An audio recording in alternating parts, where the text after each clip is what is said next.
several student loans have been on pause for a while since they've been in forbearance, and the court's been trying to decide what they're going to do. But you'll have to let me know in the comments. Did you get an email stating that on August 1st, y'all, they're going to start accruing on the interest again? I'm just like, what? Even though we're not going to have to pay on the student loans. Now, that's what it's saying in the email. They're going to start activating the interest again.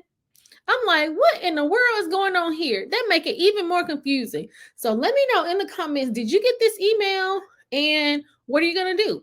Let's get into it. So y'all, the other day I got this email and I'm just like, what's going on? Because on the one hand, even though I have been paying on my student loans, and I've been trying to make a plan on my student loans with them still being in forbearance while the courts decide what they're going to do, I'm just like, on the one hand, this is in our favor. Since they haven't been adding the interest on there, any payments that have been made have been going straight to the principal. And I have been able to see a decrease in my student loans, which is great. But now getting this email and they talking about they're going to start adding the interest back on there, I'm just like, man, that ain't even right.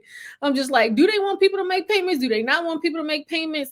It's just like, because if we don't make the payments, the interest is just going to start making the student loans go up and up. And so that's why I had been liking that the interest hadn't been on there, even though I had still been making my student loan payment. But now it's going to make me have to take a look at it again. So really, in this video, I really want to talk about what kind of plan can I create so that I can make sure that with them starting to tack on the student loan interest again, how is it not going to really impact me that bad? So the first thing that I'm going to do is I'm going to log into my student loan servicer and just see where is my starting point. Now, I do go into my student loans and take a look because really with everything that's been going on with the student loans and they've been talking about people going into default and stuff, I'm just like, on the one hand, how is anybody going into default on their student loans if the student loans are still in forbearance?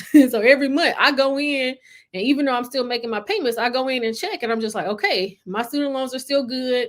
They're not making us pay any payments. No interest have been going on there. So everything is good. And now what I'm going to do is I'm going to look to see, okay, where's my starting point? And I even look back to see, well, how long had we not been paying interest on the student loans?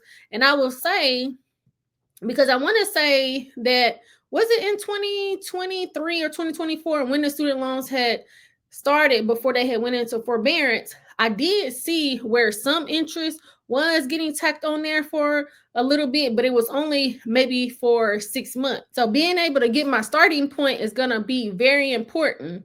And so the next thing that I'm going to do is I'm going to create a budget. And a budget is always important because we want to see what our foundation is. How much money do we have coming in compared to going out? And then how much am I going to have left over? So now once I figure out how much I have left over, then possibly I can see how much do I want to set aside for the student loan payment, even though when you go into the student loan servicer, it doesn't have an amount. But once they start tacking on the interest, I want to kind of even it out and really more so have more going to the principal than to the interest. So I'm definitely going to have to make larger payments. And so right now, like I've been making my regular payment, and then the company that I work for, they pay $100 on my student loans. But now since the interest is going to start going on there, then I'm going to have to increase that payment. And so what I'm going to do in September, I'm going to come back and I'm going to see with the payments that I was making, how does this interest that's going to be tacked on, how does it eat up the payment? And then that way in September, possibly I can create a better plan. Now, recently I had made a video talking about in August, we'll get an extra check. Now, if you get paid weekly, then you get paid 5 times. And if you get paid bi-weekly like me, then you'll get an extra check and you get paid 3 times. And I was saying, well, I don't know if I'm going to put some of that money on my student loans or if I'm going to pay off a trip or something like that, or just save it.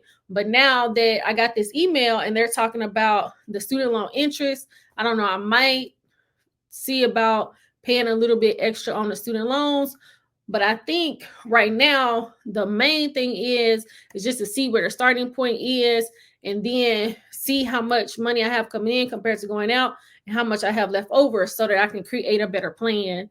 And really, I want to get a stronger plan because I had a friend of mine, because she had paid off her student loans. And I was telling her, because I'm just like, man, I could probably keep my student loans forever, because it's just like a few years ago when I had my auto loan, I had paid $20,000 off in a whole year. And I thought that I was just going to be able to start that on the student loans. And I'm just like, I didn't. And so I don't know if it's just because I didn't see the student loans the same as the auto loan debt. I don't know. I'm still trying to figure that out. But now that they're going to be checking on this interest again, I'm just like, I don't want to, let my hard work, since I've been still paying off the student loan and them and the interest on it, then it's going to start going back up instead of going down. So I was making my regular payment, and then I had started adding a little bit more. And so now I'm going to see about, adding a little bit more in there and really come up with a plan so that, let's say when I get extra money, maybe I can just really start paying off the student loans. But let me know in the comments, what are you thinking about this? Do you have student loans? All this time, have you been still making your student loan payment, or, how's it been going? Because I'm just like, my sister, she had got some of her student loans forgiven. A friend of mine, she just told me she got her student loans forgiven. And then another friend of mine, she had paid off her student loans.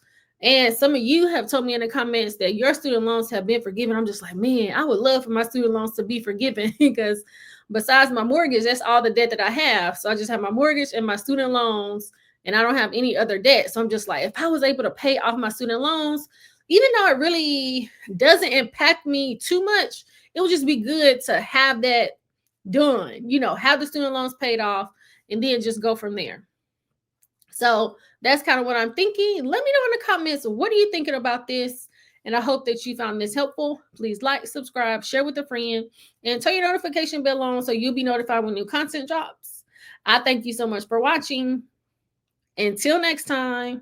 For a way to keep track of your monthly budget, well, check out my 2025 digital budget planner. I posted it on my Etsy shop. You can go into the description and click on the link. In the budget, you have goal setting, you have a monthly budget, a debt repayment, you have a savings tracker. So check out the 2025 digital budget planner on my Etsy shop.